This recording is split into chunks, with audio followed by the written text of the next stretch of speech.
Hi viewers, welcome to அஞ்சு மிளகாய் கொஞ்சம் காரம். இன்னைக்கு வந்து நான் ஒரு ஹெல்த்தியான டிஷ்ஷோட உங்களை மீட் பண்ண போறேன். என்ன டிஷ்னு பார்த்தீங்கன்னா, நம்ம நார்மலாக வந்து ரைஸை சாப்பிட்டு ரொம்ப குண்டாயிடுறோம்னு ஃபீல் பண்றோம். அந்த மாதிரி இருக்கையில இந்த மாதிரி ஒரு ஹெல்த்தியான ஒரு ஃபுட்டு ரெடி பண்ணி நீங்க சாப்பிடலாம்.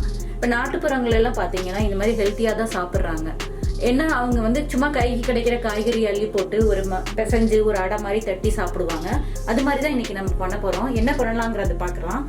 ஓட்ஸ் வந்து டயட் மெனுவில் வரும். பட் ஆனால் வந்து அதை வெறுமனை வாட்டரில் குக் பண்ணி சுகரோ சால்ட்டோ சேர்த்து சாப்பிடும் போது போர் அடிக்கும் உங்களுக்கு. டெய்லி அதே சாப்பிடும் போது சுத்தமாக சாப்பிட மாட்டீங்க. ஓட்ஸ் எடுத்துக்கலாம்னு நினைப்பீங்க, பட் அது உங்களுக்கு பிடிக்காது. எந்த பொருளை எடுத்துக்கிட்டாலுமே இந்த மாதிரி வெரைட்டியாக செஞ்சு சாப்பிடும் போது உங்களுக்கு வந்து ரொம்ப பிடிக்கும். அது மாதிரி இப்போ நம்ம பண்ண போகிறது பார்க்கலாம். கேழ்வரகு மாவு, ராகி ஃபிளார் சொல்லுவோம் இல்லையா, அது வந்து நான் ஒரு பவுல் எடுத்திருக்கேன். ஸ்மால் பவுலில் ஒரு பவுல் எடுத்திருக்கிறேன். அதை வந்து நம்ம இதில் சேர்த்துடலாம். ரொம்ப ஹெல்த்தியான ஃபுட்டு. நீங்கள் குழந்தைங்களுக்கு கூட கொடுக்கலாம். நீங்களுமே வீட்டில் என்ன குழம்பு வச்சிங்கனாலும் இந்த மாதிரி ஒரு 2 அடையை சுட்டு சாப்பிட்டீங்கன்னா வயிறு அப்படியே கம்ப்ளீட்டாக ஃபில்லிங்காக இருக்கும். நீங்கள் ஈவினிங் வரைக்குமே அதை எடுத்துக்க வேணாம். ஒரு 12 o'clock போல் அது 2 அடை எடுத்துக்கிட்டிங்கன்னா ஈவினிங் வரைக்கும் உங்களுக்கு பசியே இருக்காது. அந்த மாதிரி நல்லா ஹெல்த்தியான ஃபுட்டு நீங்கள் ட்ரை பண்ணி பாருங்கள். ஓட்ஸ் வந்து ஸ்மால் பவுலில் ஒரு பவுல் எடுத்துருக்கிறேன். அதையும் வந்து நம்ம இதில் சேர்த்துடலாம். அந்த ராகி ஃப்ளவரோட ஓட்ஸ் ஃப்ளவரையும் சேர்த்துருக்கிறேன். அது கூட ஸ்மால் பவுலில் ஆனியன் எடுத்துருக்கிறேன். அதையுமே நம்ம இதில் சேர்த்துடலாம். கேரட், குழந்தைங்களாம் கேரட் நீங்கள் கொடுத்தீங்கன்னா சாப்பிட மாட்டாங்க. இந்த மாதிரி திருவி அடை சுட்டு கொடுத்தீங்கன்னா ரொம்ப லைக் பண்ணி சாப்பிடுவாங்க.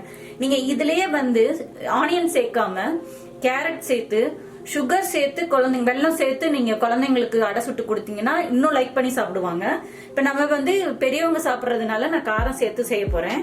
நீங்க குழந்தைங்களுக்கு கொடுக்கும் போது வெஜிடபிள்ஸ் இந்த மாதிரி கேரட்டோ பீட்ரூட்டோ எடுத்துக்கிட்டு வெல்லம் சேர்த்து கொடுத்தீங்கன்னா அவங்க ரொம்ப விரும்பி சாப்பிடுவாங்க. ஹெல்த்தியானது கூட, ரொம்ப ஸ்ட்ராங் ஆகும் போன்லாம். நம்ம வந்து கேரட் ஒரு பவுல் சேர்த்துக்கிறோம். இப்ப இது 4 பேருக்கு செய்யறேன் நான். நீங்க அதுக்கு தகுந்த மாதிரி எடுத்துக்கோங்க.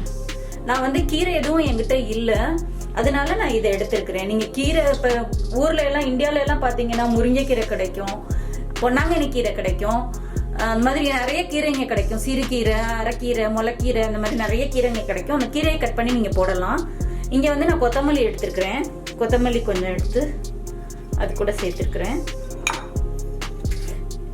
இது வந்து டைஜஷன் ஆகுறது கொஞ்சம் லேட் ஆகும் நம்ம கேழ்வரகு மாவு, அதனால நான் கொஞ்சம் ஜீரகம் சேர்த்திருக்கிறேன்.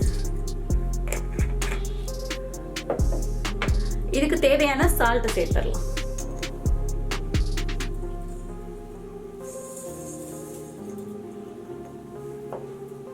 காரம் வந்து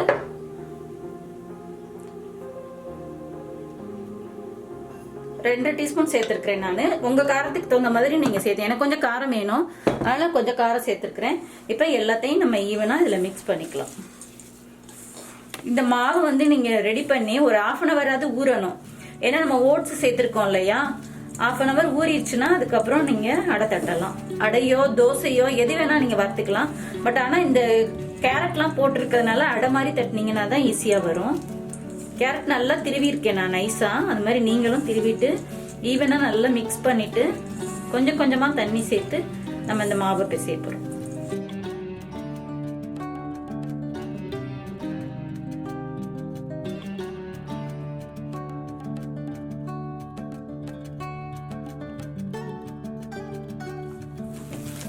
நம்ம அப்படியே ஈவனா மிக்ஸ் பண்ணிட்டோம்.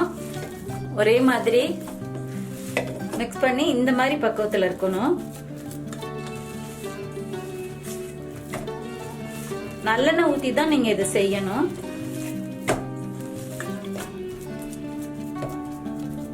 இப்படியே வச்சுட்டு ஒரு 1/2 hour கழிச்சு நம்ம அடை சுடலாம்.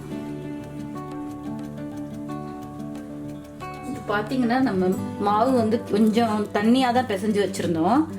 ஓட்ஸ் வந்து தண்ணி இழுத்துருச்சு. இப்ப கொஞ்சம் கெட்டியா இருக்கு. நமக்கு வேணும்னா தண்ணி தெளிச்சுட்டு மறுபடியும் பிசைஞ்சுக்கலாம்.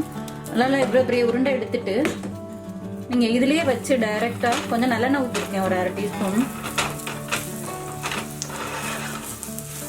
அப்படியே இந்த எண்ணெயை தொட்டு தொட்டு இப்படியே நீங்க இதுலயே வச்சு தட்டி விட்டுடலாம்.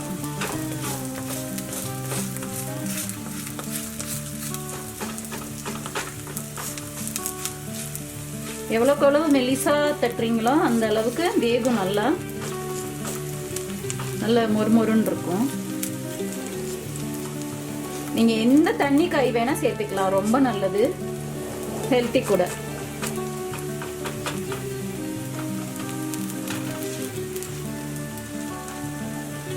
உங்களுக்கு இதுல வச்சு தட்டுறதுக்கு பயமா இருந்தா நீங்க வெளியில தனியா வாழையில வச்சு தட்டி போட்டுக்கலாம்.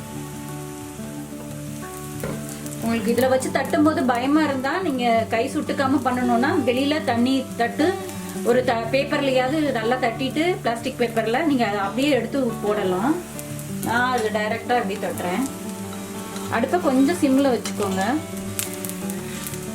இல்லைன்னா வெளியில கருகிரும், உள்ள வேகாது. அதனால அடுப்பை கொஞ்சம் சிம்ல வச்சுட்டு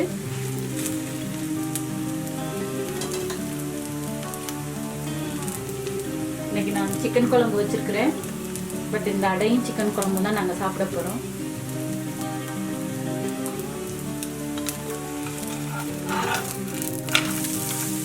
பார்த்தீங்கன்னா உங்களுக்கே தெரியும், நல்லா கிறிஸ்பி ஆயிடுச்சு.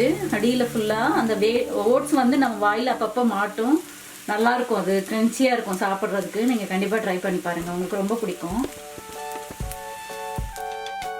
அடுப்பு சிம்லே போட்டு நம்ம செஞ்சு எடுத்துட்டோம். அந்த உடைய பார்த்தீங்கன்னா நல்லா கிறிஸ்பியாக இருக்குது, நல்லா வெந்திருக்கு, உள்ளெல்லாம் சாப்பிட்றதுக்கும் ரொம்ப டேஸ்ட்டாக இருக்கும்.